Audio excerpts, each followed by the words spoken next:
तो क्या आपने कभी गौर किया है कि सच्ची खुशी कहाँ छिपी होती है?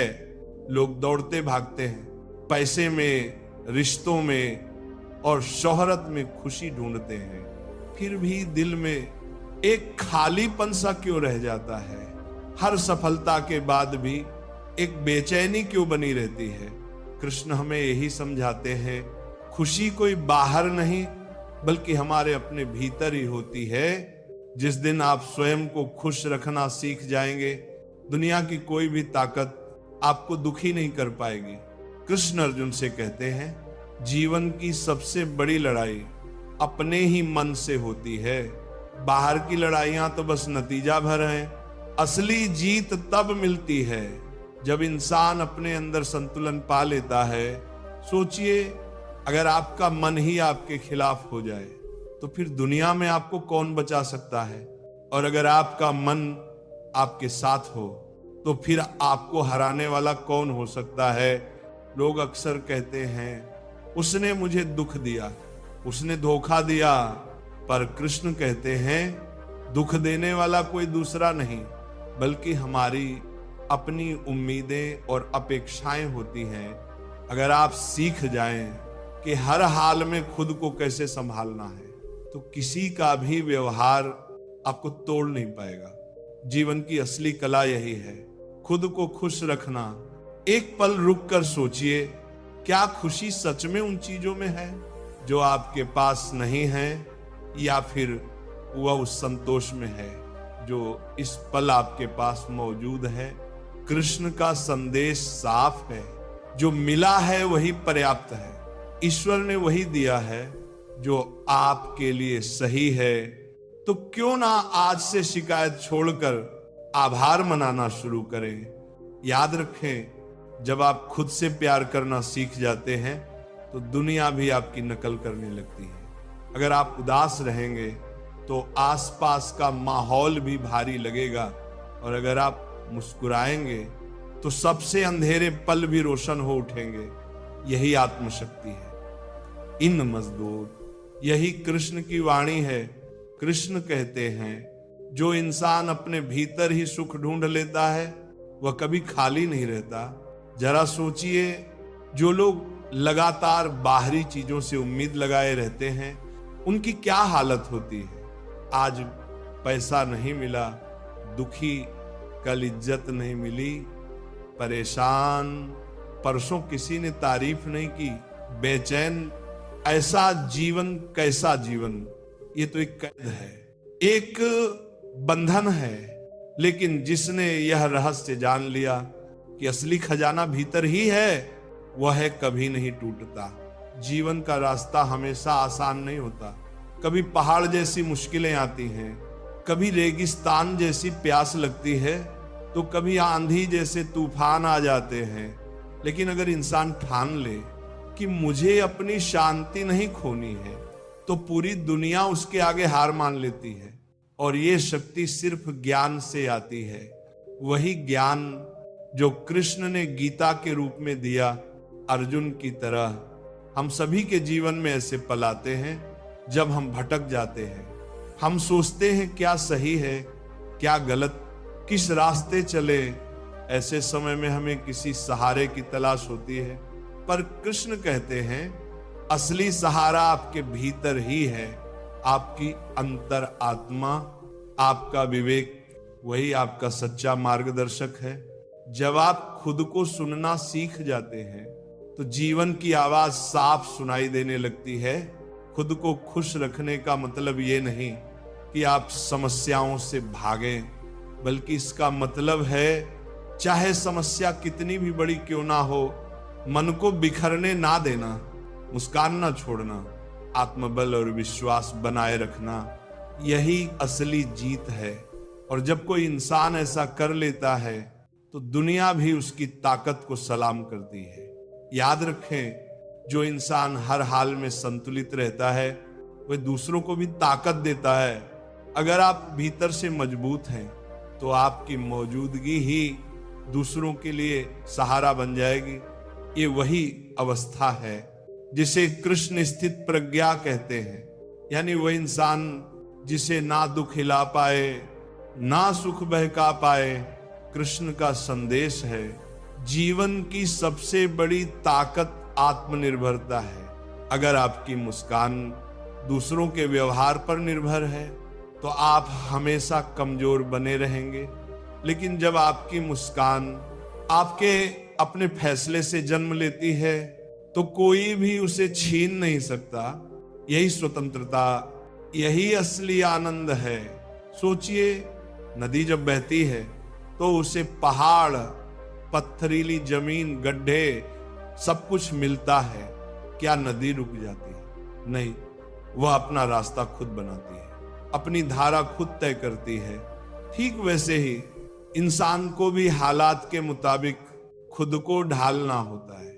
अगर रास्ते कठिन हैं तो डर कर बैठने के बजाय यह तय करना होता है कि मैं अपनी खुशी का रास्ता खुद बनाऊंगा।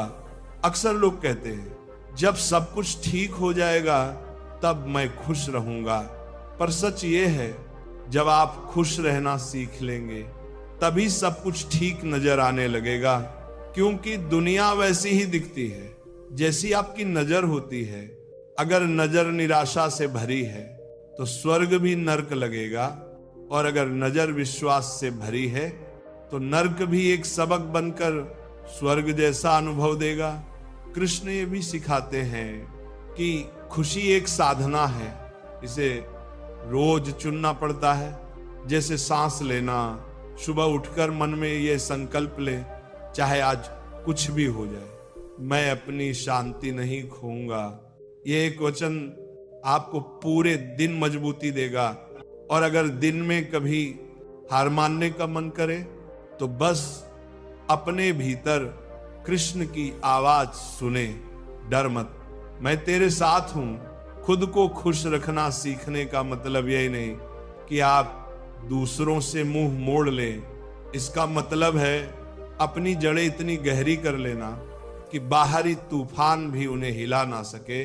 जिस तरह मजबूत जड़ों वाला पेड़ तूफान में भी नहीं हिलता, उसी तरह जिस व्यक्ति ने अपने भीतर की स्थिरता पाली है उस पर कोई भी मुसीबत हावी नहीं हो पाती। हमारी सबसे बड़ी गलती यह है कि हम अपने दुख का कारण हमेशा बाहर ढूंढते हैं, कभी हालात को, कभी परिवार को, कभी समाज को, तो कभी अपनी किस्मत को। लेकिन गीता में श्री कृष्ण स्पष्ट कहते हैं कि हमारा सुख दुख हमारे अपने विचारों से तय होता है।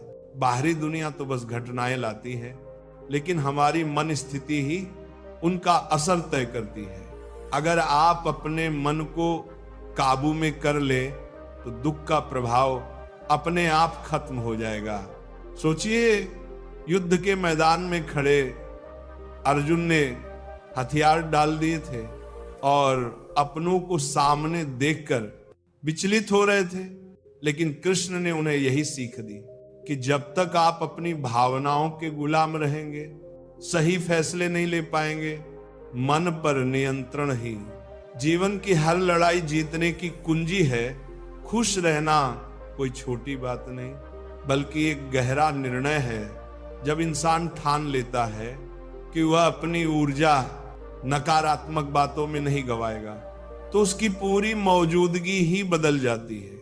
लोग उसके साथ शांति महसूस करने लगते हैं। इतिहास में जिन लोगों ने अपनी आंतरिक शक्ति को पहचाना, वे ही आज भी हमारे लिए प्रेरणा बने हुए हैं। ध्यान दीजिए, जब मन प्रसन्न होता है तो वही खाना स्वादिष्ट लगने लगता है। जो कल बेस्वाद लग रहा था वही घर सुकून देने लगता है। जो कल तंग कर रहा था, इसीलिए असली बदलाव बाहर नहीं भीतर होता है। श्री कृष्ण इसीलिए बार बार कहते हैं अपने मन को जीत लो। यही सबसे बड़ी जीत है। खुशी का मतलब ये नहीं कि जीवन में दुख आने बंद हो जाएंगे। दुख तो आएंगे ही, लेकिन फर्क सिर्फ इतना है कि आप उन्हें कैसे देखते हैं। अगर आप उन्हें बोझ समझेंगे तो वे आपको दबा देंगे, लेकिन अगर आप उन्हें सीख का रूप दे दें तो वही दुख आपको मजबूती देंगे। यही गीता का सार है। हर स्थिति को दुश्मन नहीं बल्कि गुरु मानो। हर सुबह जागने पर आपके सामने दो रास्ते होते हैं, या तो बीते कल की शिकायतों को ढोते रहें या नए दिन को एक नए मौके के रूप में अपनाएं। कृष्ण हमें सिखाते हैं, बीते हुए कल का बोझ आज की खुशियों को मत कुचलने दो। बीता हुआ कल नहीं बदल सकता, लेकिन आज की सोच बदल सकती है, और यही सोच आने वाले कल को बदल देती है। अपने मन को लगातार सकारात्मक ऊर्जा देना जरूरी है। जैसे शरीर को रोज भोजन चाहिए, वैसे ही मन को रोज अच्छे विचार चाहिए। अगर आप मन में कड़वाहट, ईर्ष्या और शिकायतें भरते रहेंगे तो चेहरा चाहे कितना भी हंसता दिखे, भीतर से आप खोखले होते जाएंगे। वहीं अगर आप कृतज्ञता, संतोष और विश्वास को अपनाएंगे तो जीवन का हर पल अनमोल लगेगा। याद रखें, सुख बाहरी चीजों से मिलता है, लेकिन शांति भीतर से आती है। बाहरी चीजें क्षणिक सुख देती हैं, लेकिन भीतर की स्थिरता ही सच्चे आनंद का स्रोत है।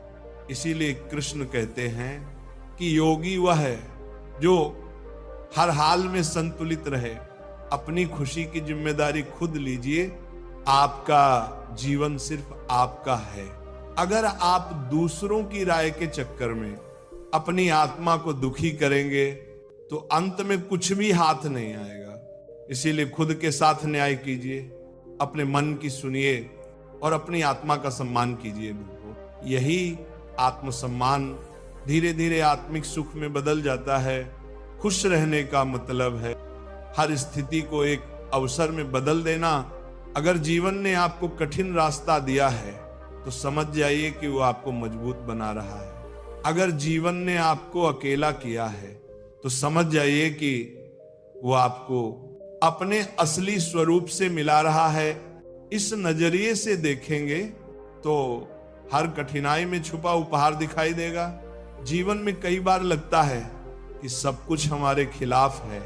रिश्तों में तनाव, काम में मुश्किलें, समाज की आलोचनाएं, ऐसे में हम टूटने लगते हैं। लेकिन कृष्ण सिखाते हैं कि टूटना हार नहीं है। असली हार तो तब होती है जब आप उठने की कोशिश ही छोड़ देते हैं। इसीलिए जब हालात कठिन हो तो खुद को याद दिलाइए, मैं इन परिस्थितियों से बड़ा हूं, मेरी आत्मा इन सब सीमाओं से परे है। यही सोच आपके भीतर नई ऊर्जा जगा देगी